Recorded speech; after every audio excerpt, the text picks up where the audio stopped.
The morning started with sirens. A knock on the door. 2 officers stood there with eyes full of pity. That's how Ayan and his little sister, Noor, learned their parents were gone.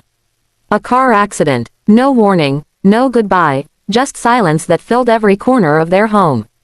The next few days blurred together. Neighbors came, whispered prayers, left food no one ate. Relatives hugged them, promising to stay in touch.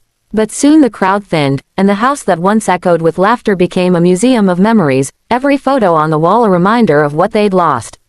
Ayan, only 16, tried to be strong. He folded his father's shirts, tucked away his mother's scarves, and told Noor it would be okay. But at night, when the lights went out, he cried quietly so she wouldn't hear. Noor, only 9, kept asking when Mama would come back to braid her hair. School felt different too. People looked at them with soft eyes, as if pity could fix what was broken. Ayan hated the silence, the fake sympathy. He wanted his parents back, not people's prayers. Weeks passed. The house gathered dust, and so did their hearts. Noor stopped talking much. She drew pictures of their family, always with the sun shining, always with 4 people. Ayan couldn't bring himself to tell her that life wasn't like her drawings anymore. That night, he found her sleeping on the couch, clutching their mother's old shawl. He sat beside her and whispered, "I'll protect you, Noor.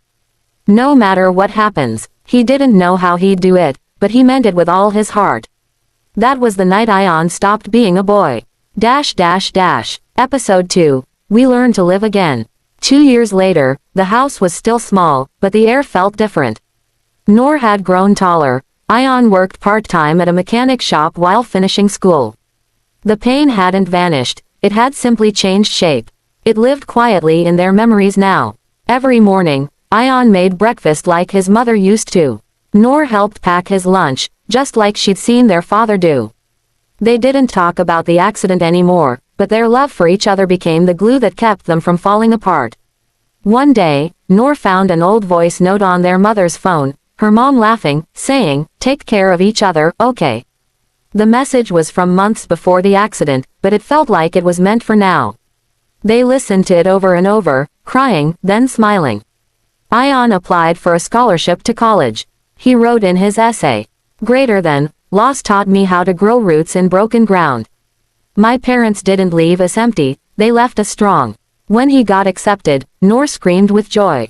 For the first time in years, their home echoed with laughter again. They visited their parents' graves that weekend. Noor placed fresh flowers and said, "We're okay now, Mama. Baba, we're really okay." Ayan stood quietly beside her,